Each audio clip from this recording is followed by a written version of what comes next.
Hello everyone, আজকে নিয়ে এলাম গ্যাংটকের মল রোডের ভিডিও। তো 25 ডিসেম্বর আমরা চলে গেছিলাম মল রোড ঘুরতে। আর যেহেতু ক্রিসমাস ছিল না, সে কারণে এখানে প্রচুর ভিড় ছিল। এতটাই ভিড় ছিল কি ট্যুরিস্টের ভিড় ছিল, প্লাস লোকাল লোকেরও ভিড় ছিল।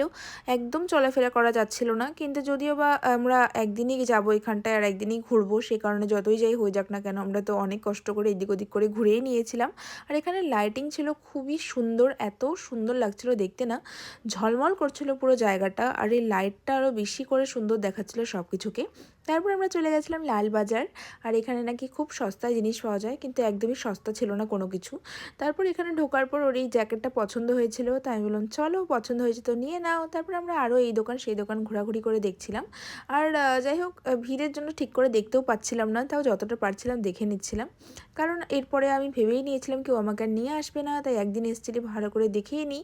তারপর আমরা এই দোকান থেকে এই ব্যাগটাও নিয়েছিলাম, কিন্তু আগে তোমরা যে সোয়েটারটা দেখলে সেটাও আমি ট্রায়াল দিয়ে দেখেছিলাম, কিন্তু আমার খুব একটা ভালো লাগেনি, সে কারণে আমি আর নিইনি। তারপর আমরা আবার এদিক ওদিক ঘোরাঘুরি শুরু করে দিলাম। আর সেদিন আমরা যেহেতু কুইন্স পার্ক থেকে খাওয়া দাওয়া করে এসেছিলাম না, সে কারণে আমাদের পেটে একদমই জায়গা ছিল না, তাই আমরা কোনো ফুডই ট্রাই করতে পারিনি এখান থেকে।